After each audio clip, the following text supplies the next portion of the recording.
Olá, pessoal. Bom, para tentar facilitar o trabalho, eu vou tentar nesse vídeo dar uma ajudinha, né, na atividade da última aula. Nós estamos iniciando essa matéria do segundo bimestre, então nós estamos iniciando o segundo bimestre a partir daqui. Então, o que a gente viu no primeiro bimestre? No primeiro bimestre, quando a gente ainda estava lá na escola, né, antes da pandemia, a gente ouviu falar sobre poder, sobre política e sobre Estado. E aí nós, né, entramos no recesso, nos adaptamos à plataforma e vocês, né, durante as aulas de sociologia, viram sobre cultura de massa, propaganda infantil. E aí nessa atividade, né, eu coloquei assim para vocês. Imagine que a professora esteja falando, você vai refletir. Então é uma atividade de reflexão, né? E eu aconselho a que vocês anotem, né? Façam anotações sobre o que vier à mente de vocês quando a gente falar sobre determinados pontos. Que aí ao final, a partir das anotações de vocês, vocês vão realizar uma outra atividade na próxima aula, tá? Então, essa aula é para anotações, né? Então, eu mesmo coloco aí para vocês, ó, faça por etapas e procure responder a tudo que foi perguntado. Eu tô com a atividade aqui ao lado e estou lendo, tá? Então, no número 1, tá assim, eixo temático do ano, política, poder e ideologia. O tema do bimestre, segundo bimestre, século XX, os conflitos na sociedade de massa. E o assunto da atividade desta aula é o Estado e as corporações. Na número 2, eu peço que retome o que estudamos no primeiro bimestre. São esses conceitos, né? E sobre as atividades que nós fizemos na plataforma, cultura de massa, propaganda. Então, tô falando aí, ó, se atente para a cultura de massa, mídia, tente fazer uma relação com o Estado. O que tem a ver uma coisa com a outra, né? Relacionar cansaço com cama. Quando você está cansado, você pode descansar em uma cama. Então, isso é fazer uma relação, né? O que uma coisa tem a ver com a outra? O que a cultura de massa e a mídia tem a ver com o Estado? E aí, para você responder isso, você precisa saber o que é Estado, né? E aí eu coloquei o que vocês já sabem sobre a instituição Estado e o que podem dizer sobre direitos e a Constituição Brasileira de 1988. Temos democracia plena? Qual é o papel de um Estado democrático? Então, a primeira coisa é a gente entender o que são esses três conceitos, né? Então, poder.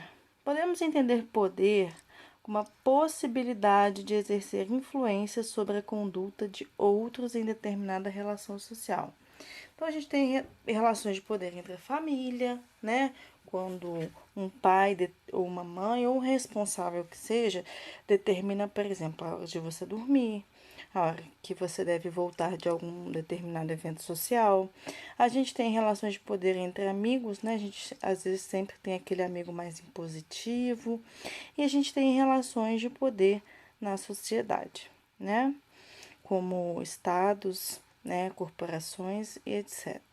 Segundo o sociólogo Max Weber, o poder é a imposição da própria vontade numa relação social. Então, eu tenho vontade de, ou o Estado, né?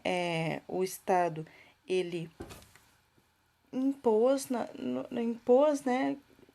De uma certa forma, uma lei, por exemplo, né? Uma lei. Então, o Estado, ele impôs, segundo a sua vontade, né? Segundo a sua vontade, através de seus representantes legais, uma legislação sobre quarentena, né? O seu pai impôs a vontade dele de que você não retorne da balada após as 22 horas. Então, isso é uma imposição da própria vontade. Nós temos três, né, formas predominantes de poder. Não que não tenham outras, tá? Mas essas são as mais evidentes. Que é o poder econômico, né? Onde alguns têm mais poder e também mantém, né, os meios de produção em suas posses. A gente tem o ideológico, né, o que a gente vai falar muito aí sobre a propaganda, né, o poder ideológico, o poder das ideias, o poder do discurso, o poder do conteúdo a ser estudado, por exemplo, né? É o Estado que faz o seu currículo mínimo e cada governo que entra tem uma ideologia diferente e faz um currículo diferente. Currículo é poder, né? E a gente tem aí o poder político, que no nosso estado a gente vê muito aí, né, através dos partidos, das eleições, os partidos desculpa, né? Os partidos maiores em detrimento dos partidos menores. Então, o poder, ele está ligado diretamente à política, né? E o que é a política? Vamos esperar ele focar aqui.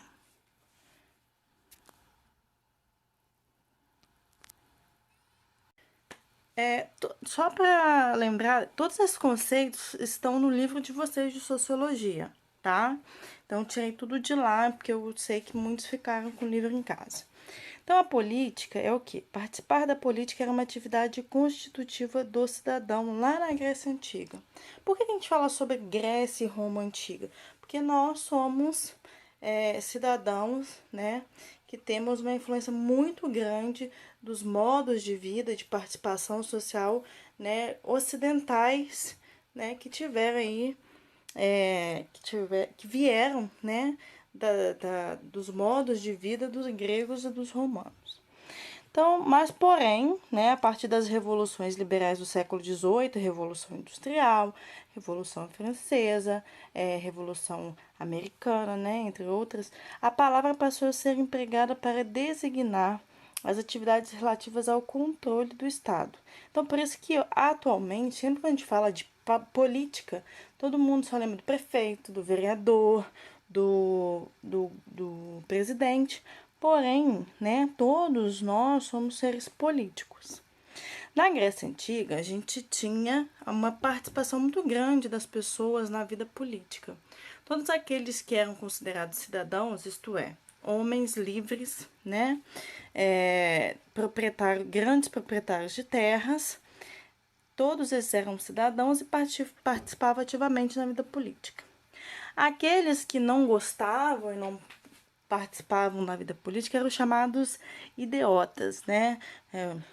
Que é a origem da palavra idiota, que é aquele que não percebe que tudo, né, que todas as suas ações, elas trazem consequências não só para você, mas para todo o seu meio social. Então você tem, né, na Grécia uma democracia que não é plena, porque nem todos os cidadãos nem todas as pessoas são consideradas cidadãs, né? As mulheres não eram consideradas cidadãs, estrangeiros, escravos, né? Pessoas que não tinham grandes posses, essas pessoas que não participavam ativamente da política não eram consideradas cidadãs. Né?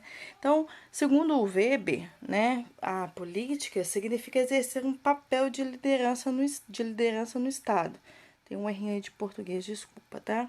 Ou na luta pelo poder, seja entre estados, seja entre grupos dentro do Estado. Então, o que ele quer dizer com isso? Política, como eu vou repetir, né? São todas as nossas ações. Então, significa lutar por tudo aquilo que é próprio, que é próprio, né? Que é nosso, como direitos de ir e vir, direito, como tem nos direitos do homem e do cidadão, né? Direito à propriedade privada, direito à felicidade, direito à residência.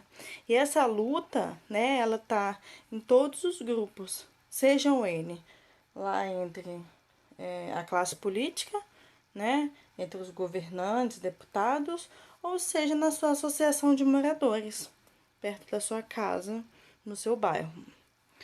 Outro, né, conceito aí que a gente precisa ver é o Estado, né?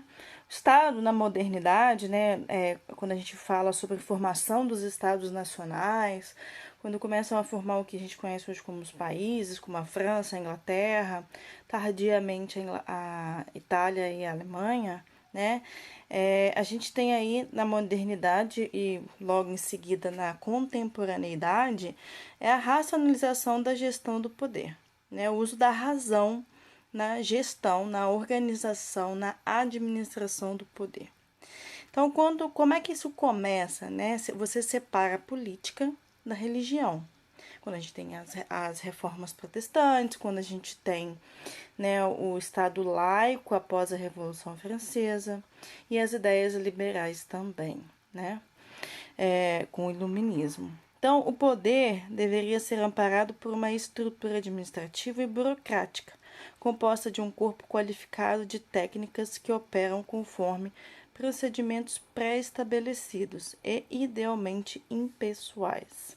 Então, esse corpo ele deveria ser um corpo técnico e que não tivesse nenhum interesse, né, em realizar aquela tarefa. Quem dera que nosso Estado fosse assim, né?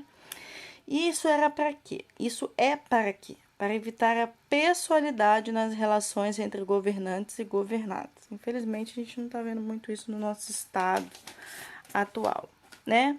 E o Estado ele está diretamente ligado ao governo. O governo é a autoridade que administra o Estado. Então, o Estado é o Estado brasileiro e quem administra esse Estado? A gente tem na esfera federal presidente, ministro, deputados, senadores. A gente tem na esfera estadual, nas esferas estaduais, né? Nós temos o governador, a gente tem os secretários, nós temos os deputados e nas esferas municipais, os prefeitos, também secretários, vereadores. Então, a forma de governo é o meio pelo qual é instituída a relação entre governantes e governados. Por exemplo, nós temos como forma de governos monarquias, né, teocracias, repúblicas, anarquias, entre outros. No caso do Brasil, nós temos uma república democrática. Então, a gente já viu aí todos os conceitos que é preciso entender antes de continuar, né, as tarefas. Então, depois que você, né, rever aí todos esses conceitos, você já pode responder, né? O que você já sabe sobre a instituição Estado? E o que pode dizer sobre direitos e a Constituição Brasileira de 1988? O que tem a ver, eu tô lendo a questão número 2, tá, da atividade. O que tem a ver, né, em relação aos direitos que nós temos e a nossa Constituição, né? Ela foi promulgada em 1988 e nós a utilizamos até hoje. Tem alguma relação entre direitos e a nossa Constituição? Nós temos uma democracia plena? E qual que é o papel do Estado democrático, né? Qual que é o papel do Estado, que é o que o Estado, né? Vamos lá. É a racionalização da gestão do poder. Então, o papel do Estado democrático, né? Ele está sendo realizado, ele é cumprido.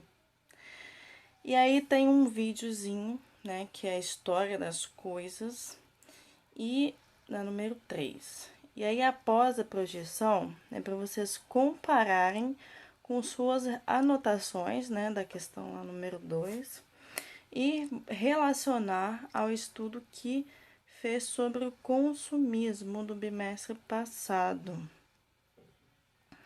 com o papel do governo em relação à garantia dos direitos sociais e o compromisso que assumem com as corporações. E o que é uma corporação? Uma corporação é um grupo de pessoas que agem como se fosse um só corpo, uma só pessoa, buscando a execução de objetivos em comum. A gente tem corporações, a gente pode dizer assim, são pessoas jurídicas, né? Tá falando aí.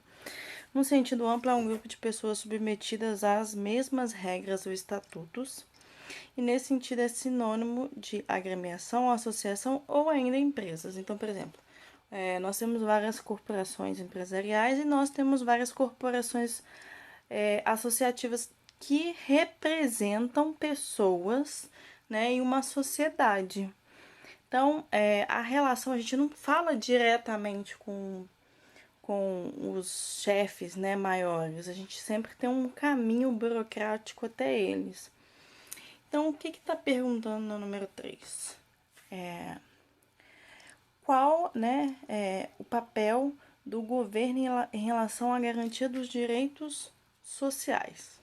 Será que quando a gente vê, né, aquela cultura de massa, aquela propaganda, será que o governo ele está garantido os acessos, né, que sejam mínimos, né, para todos? Não estou dizendo só o acesso da propaganda de produtos não essenciais, mas também dos produtos essenciais. Será que o nosso governo ele está fazendo esse trabalho, né, garantindo esses direitos? E eles, qual o compromisso que eles assumem com as corporações, sejam elas aquelas corporações representantes das grandes, dos bairros, das comunidades, ou aquelas corporações empresariais? Será que o nosso governo ele tem uma melhor relação com quem? E aí na número 4,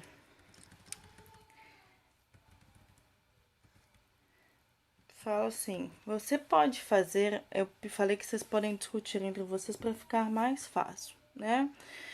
E aí problematiza. O que é problematizar? É perguntar, é questionar, é debater, né? Vocês deveriam fazer essa problematização, né? Com o quê? Problematize o paradoxo, né? O que é um paradoxo, né? É algo que não tá em concordância, vamos dizer assim.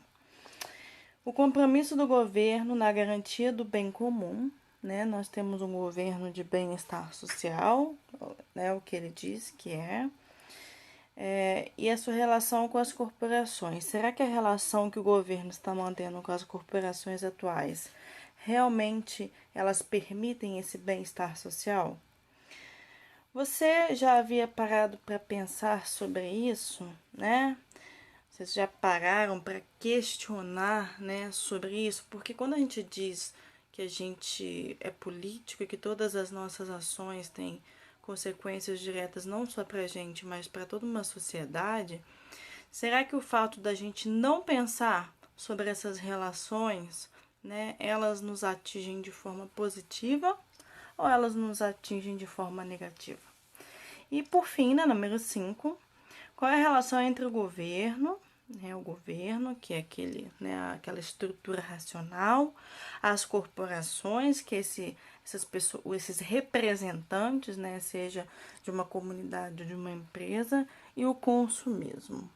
Será que o governo, juntamente com essas corporações, eles têm um interesse, né, e tem uma utilização da propaganda em benefício próprio ou é em benefício do cidadão? E quando você pensa e questiona sobre isso, você está executando um processo, né, de cidadania? Então, são várias questões aí. Eu aconselho vocês a fazerem parte a parte, pausando, né, as atividades. E como eu falei, este momento é o momento de você fazer anotações no seu caderno. Se tiverem mais dúvidas, tentem entrar pelo chat ou pelo WhatsApp, porque às vezes nos comentários eu demoro para conseguir visualizar, porque é muita mensagem, a gente recebe mensagem de tudo. Se a professora Mariana postar uma atividade, aparece uma mensagem, um e-mail para mim. Então, às vezes as mensagens elas podem se perder, tá? Então, quem puder entrar aí na turma no chat é 3001, espaço, tracinho, espaço, CEP 334, ou pode me mandar uma mensagem também, tá? Espero ter ajudado. e até a próxima.